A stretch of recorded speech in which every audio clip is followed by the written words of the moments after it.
Ho iniziato con i volti dei bambini, con i volti di donne, di contadini, e quindi mi sono trovato di fronte a una marea di soggetti che mi piaceva rappresentare nel bronzo, come in questo caso che sto lavorando su questo busto di Santa Teresa Benedetta della Croce Martire. È una commissione che va a Paraná, in Brasile, su una piazza, davanti a una cattedrale che hanno fatto appositamente per questa santa, e tra poco partirà per il Brasile. Ma questa è una delle tante raffigurazioni di santi, di papi, di madonne che ho fatto in questi 50 anni fa. 50 anni fa di attività intendo. E quindi ho lavorato sempre assiduamente per il Vaticano. Ho passato 6 papi, da Papa Giovanni XXIII, Paolo VI, Papa Luciani, Papa Benedetto XVI, che ho fatto il busto per i suoi 80 anni, e adesso sto lavorando anche per Papa Francesco, che tra poco dovrò andare in Vaticano, che mi dirà una messa per il mio 50° di matrimonio. E mi fa piacere questa cosa, perché io per l'occasione donerò a Papa Francesco un'ultima mia creazione, che si tratta di un crocifisso redentore. Tutte le mie opere sono basate su una fusione a cera persa in bronzo. Logicamente, prima di fare questo bronzo ho dovuto modellarlo con il gesso, ho dovuto fare il calco per la cera persa, perché queste fusioni sono fatte a cera persa. Ecco perché si chiama bronzo con fusione a cera persa, perché con il vecchio metodo Benvenuto Cellini si ottiene tutti i particolari di ogni soggetto che si va a fare.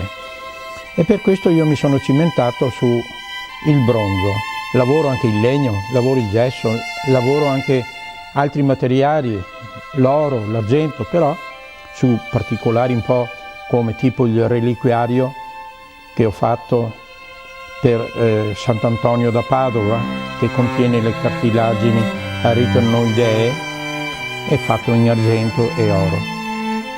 L'ultimo di recente è quello che ho fatto per Papa Wojtyla, che contiene in un'ampolla il sangue del santo di Papa Wojtyla.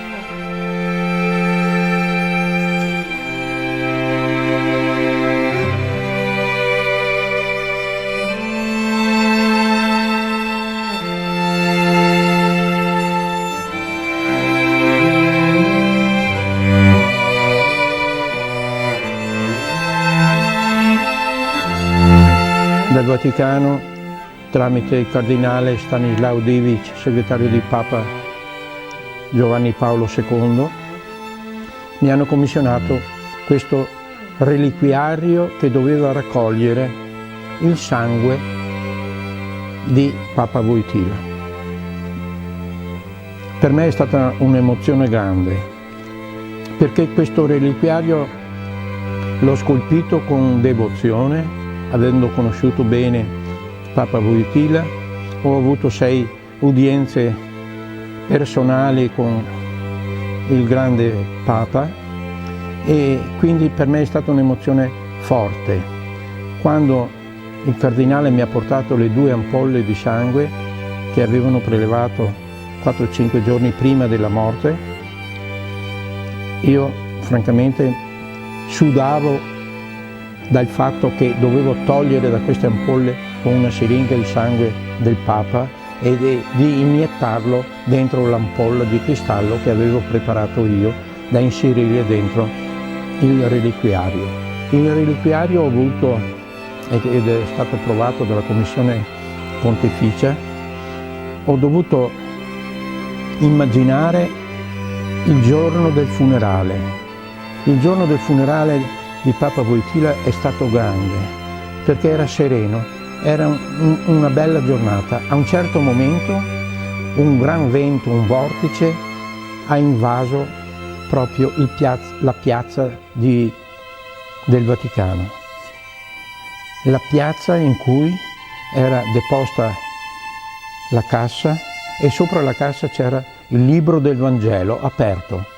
Questo libro che si continuava dal vento che era pervenuto in quell'attimo a sfogliare le pagine del Vangelo. Queste pagine mi hanno colpito e ho trasmesso nel mio reliquiario un libro del Vangelo con le pagine movimentate e direi quasi svolazzanti dal vento, e ho inserito il pastorale del crocifisso con le mani di Papa Wojtyla che tiene per mano questo bastone, questo crocifisso, e ai piedi ho messo l'ampolla con il suo sangue. Sono stati fatti 4 esemplari, 2 sono conservati in Vaticano e 2 a Cracovia in Polonia, nel suo paese natale. Poi, per volontà del cardinale Stanislaw Diviš, ho avuto il privilegio di avere anche un reliquiario di questi 4. Ho fatto il 5° reliquiario, di cui conservo io qui, con una parte di un'ampolla che contiene il sangue di Papa Wojtyla, che sarà trasmessa poi a mio figlio erede di questo lavoro, e quindi io sono, direi, un privilegiato e mi sento onorato di avere proprio il sangue di Papa Wojtyla qui nel mio studio di Cernaglia delle Battaglie. Ho numerosi visitatori che vengono quotidianamente a trovarmi, e anche per vedere il reliquiario che contiene il sangue di Giovanni Paolo II. Per me è un grande privilegio. Quando il Monsignor Oder Stanislav mi telefona e mi dice: guardi che uno dei reliquiari che abbiamo qui in Vaticano me l'hanno chiesto a New York per farlo apprezzare per la devozione dei fedeli in 32 cattedrali di New York, e occorre più di un anno per fare tutto l'itinerario, a me riempie il cuore di gioia, e sono veramente soddisfatto di aver fatto un'opera per Papa Giovanni Paolo II, in cui anche ho messo non solo la mia abilità creativa nel modellare, ma anche il mio spirito di devozione che ho nei confronti di questo grande santo.